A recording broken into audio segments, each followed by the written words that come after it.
Y a continuación les queremos presentar la última entrevista de Rubén Ballesteros Cárcamo como ministro de la Corte Suprema al canal del Poder Judicial, haciendo un balance de su amplia trayectoria en esta institución.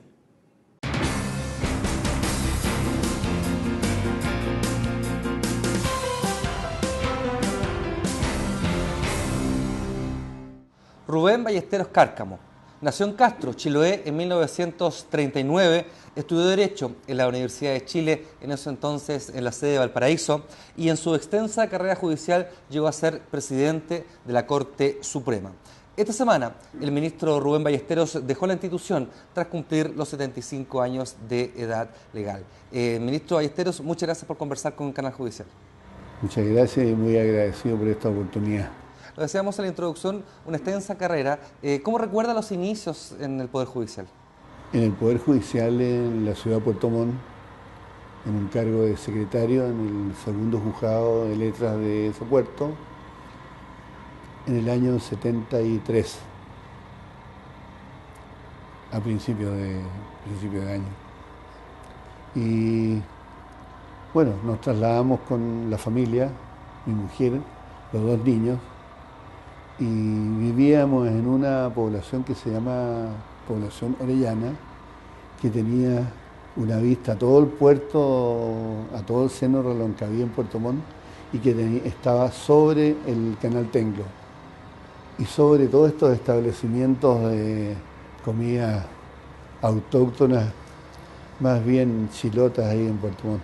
¿Qué significaba para un abogado joven como usted llegar al Poder Judicial, iniciar una carrera de secretario, posteriormente de juez en esos años? La verdad, las cosas que, a ver, yo primero ejercí la profesión de abogado en Chiloé. Sí. En un momento dado, por alguna razón, se produjo algún interés por la carrera judicial. Se dio una oportunidad conversando con algunos ministros de la Corte de Apelaciones de Valdivia hace tiempo. No había Corte de Apelaciones en Puerto Montt. Y presenté mi solicitud, quedé en la terna y fui nombrado.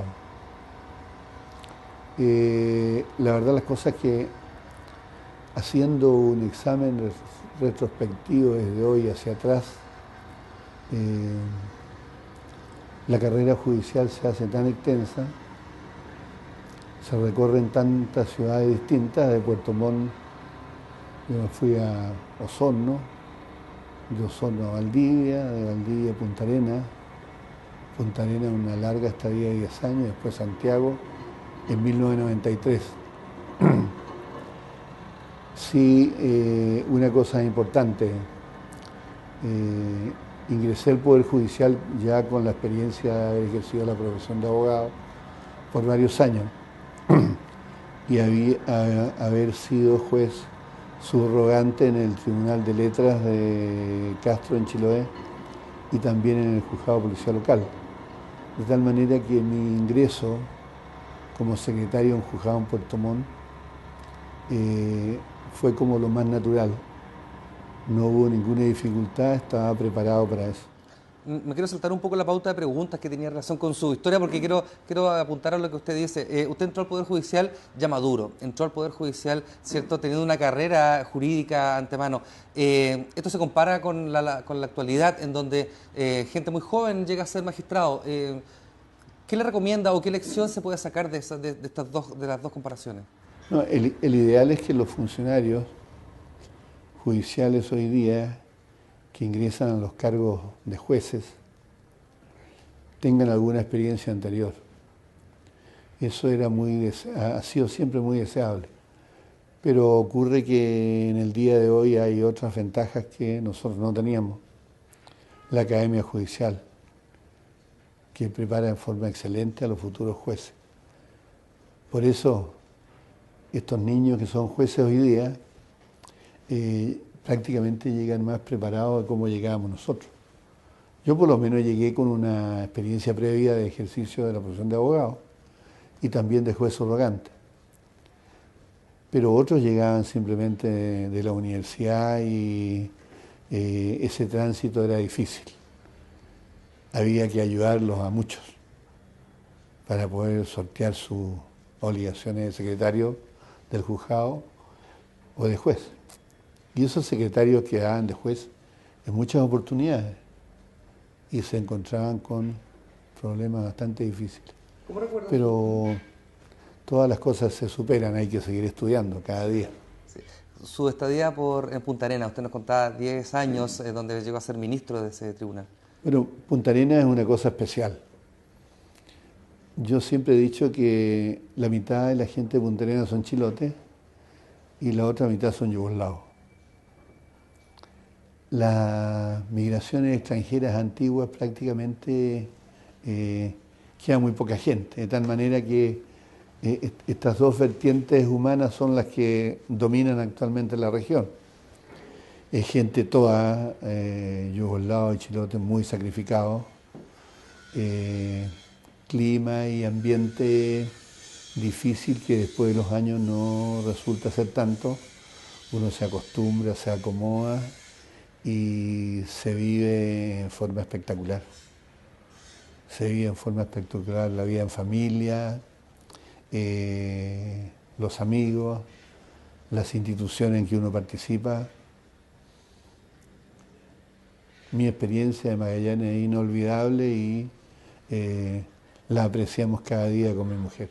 Así se le recuerda cada vez que usted ha ido a Punta Arenas posteriormente, donde he recibido con mucho cariño, tanto por los funcionarios judiciales como también por las autoridades de otros poderes del Estado. Se habla de Punta Arenas como una república independiente, le dicen ellos, ¿cierto? Porque tiene características muy propias, como usted también lo reconocía. ¿Cómo era llevar la jurisdicción en esos años?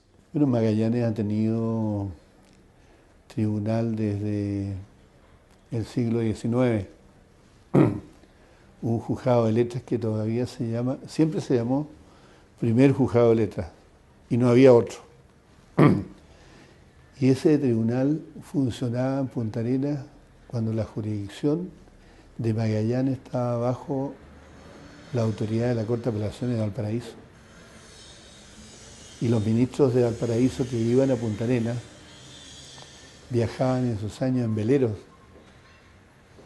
No eran barcos a vapor, ni las naves que existen hoy día, tampoco había avión y bueno, vivían con muchas dificultades. Abastecimiento de frutas, vegetales en general, casi cero. No, hay gente muy sacrificada. Yo creo que ese aislamiento, esa situación de lejanía con el resto del país, y algún olvido de repente de las autoridades centrales sobre las regiones extremas ha producido en Magallanes una mentalidad, una idiosincrasia, yo diría una cultura diferente. Los magallánicos son regionalistas, los chilotes también.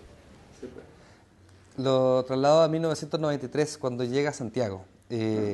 ¿Cómo fue el cambio para llegar a ser, usted vio y ejerció la jurisdicción en Osorno, Valdivia, Puerto Montt, Punta Arenas y llegó de fiscal posteriormente a la Corte de Apelaciones? Bueno, yo llegué a Santiago como fiscal de la Corte de Apelaciones de Santiago, pero yo ya tenía experiencia de varios años, 10 años como ministro de la Corte de Apelaciones de Punta Arenas, de tal manera que servir el cargo de fiscal no me produjo ninguna dificultad, todo lo contrario.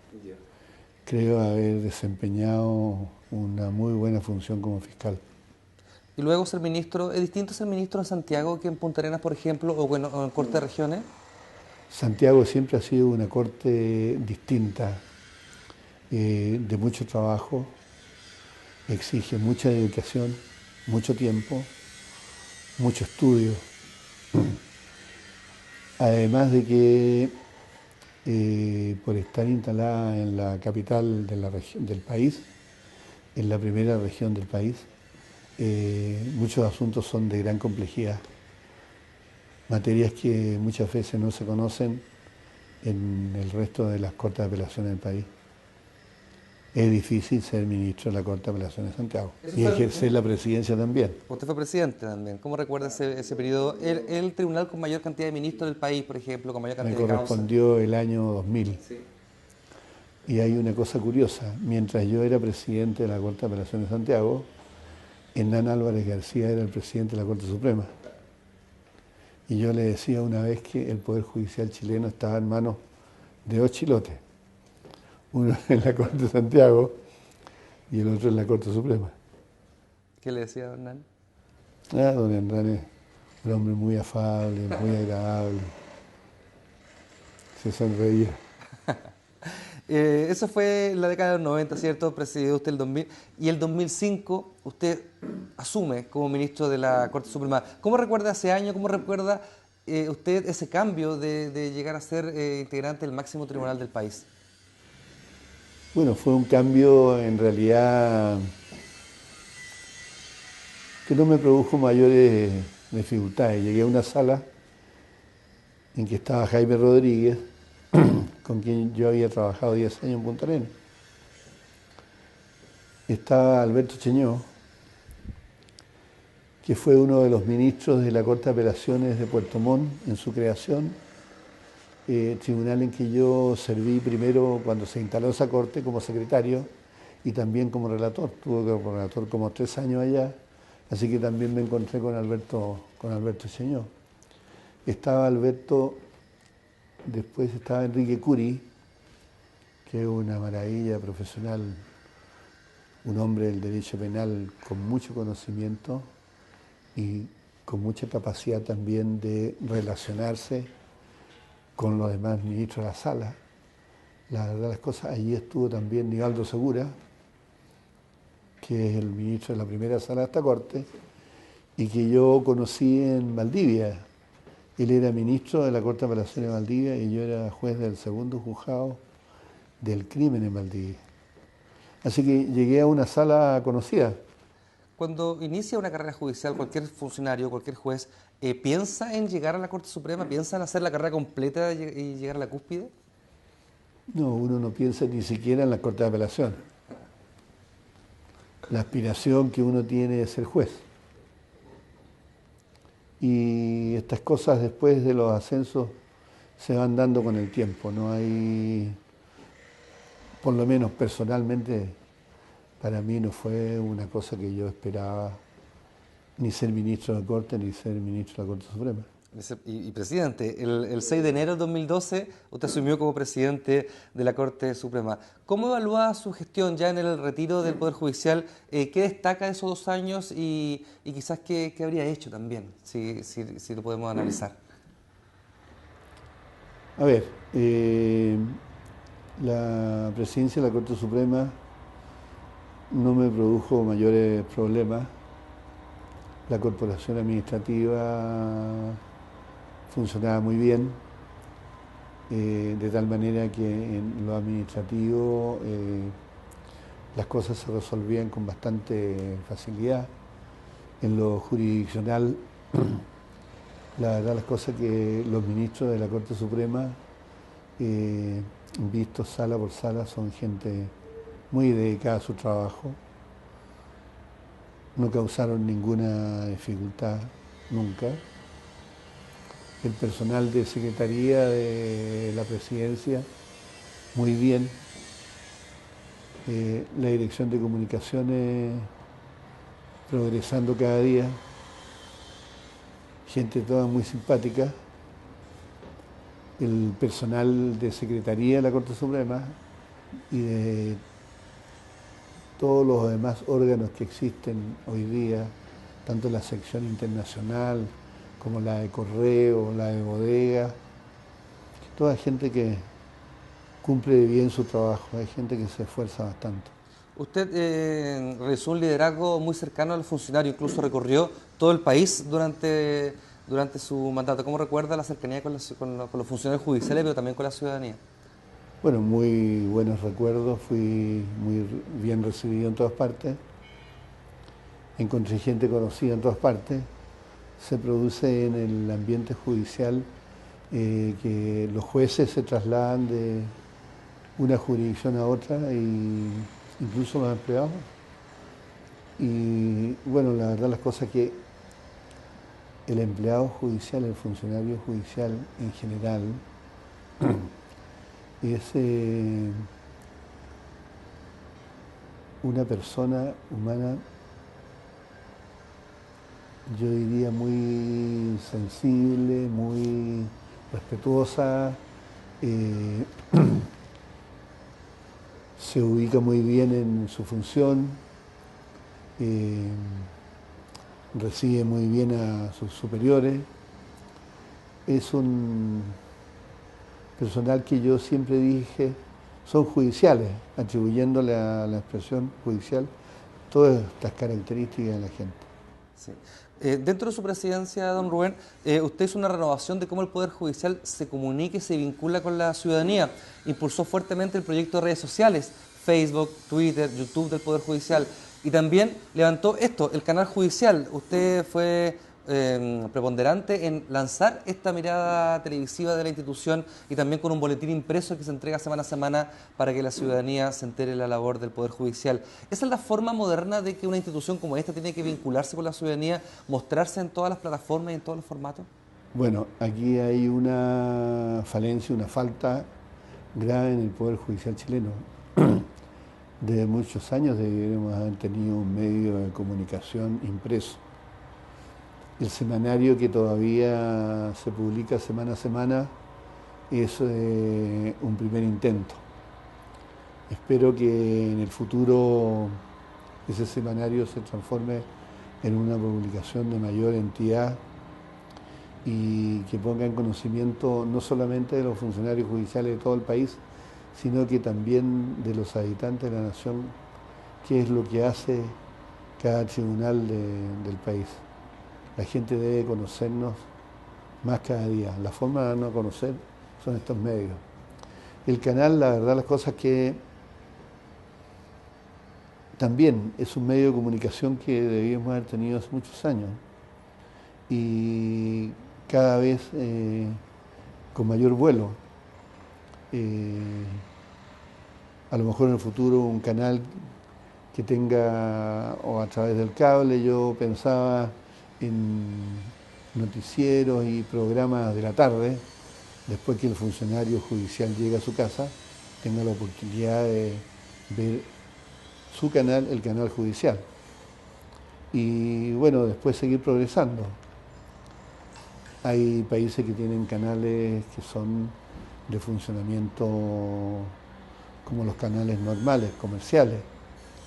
Pero bueno, iremos progresando. Tengo entendido que para el presupuesto del próximo año habría algunos dineros o alguna posibilidad de trabajar más en el canal nuestro. Así es, el año 2015 el canal de televisión comprende nuevos programas, entrevistas, reportajes, programas de discusión y dos noticieros en vez de uno como está durante este periodo. En cuanto a estos medios de comunicación sociales que mencionó, yo apoyé la idea. Ese fue el trabajo de Sergio Muñoz, el actual presidente. Por último, el que usted haya recorrido gran parte del país trabajando también tiene un alto costo para su familia, porque la familia es la que lo acompaña, ¿cierto? Siempre dicen que la carrera judicial es muy sacrificada y el gran apoyo de ustedes son sus esposas, sus hijos, ¿cierto? ¿Cómo recuerda ya en el adiós del Poder Judicial la vida con su esposa, el sacrificio que también ella y sus hijos hicieron? No, familiarmente ningún problema. Prácticamente viajé a todas partes con mi mujer. Así que en ese sentido muy bien. Y respecto a mis hijos, ellos están en su trabajo, no son un inconveniente. Pero el viaje siempre fue el matrimonio a todas partes, salvo algunas excepciones que en este minuto no recuerdo alguna, pero hay algunos viajes que hicimos solos. Por último, ¿qué será de Rubén Ballesteros de aquí en adelante? ¿Qué actividades pretende realizar? ¿Va a seguir en Santiago, a volver a su Chiloé natal? No, creo que vamos a seguir en Santiago. Tengo mis actividades del Club de la República y voy a ver alguna otra cosa que hacer, pero en mi hogar, no fuera de él. Rubén Ballesteros Cárcamo, expresidente de la Corte Suprema, esta semana dejó el Poder Judicial tras cumplir los 75 años de edad. Muchas gracias, Rubén, por conversar con Noticiero Judicial. Gracias, y un agrado ser entrevistado por la Dirección de Comunicaciones de la Corte Suprema, respecto de la cual nada me preguntaron, pero es gente que se ha dedicado, se han transformado en verdaderos empleados judiciales y ha sido gente muy cooperadora, muy grata, y mi deseo respecto de ello es que sigamos en materia de comunicaciones progresando. Son responsables del semanario y de este inicio de televisión. Muchas gracias. Gracias también.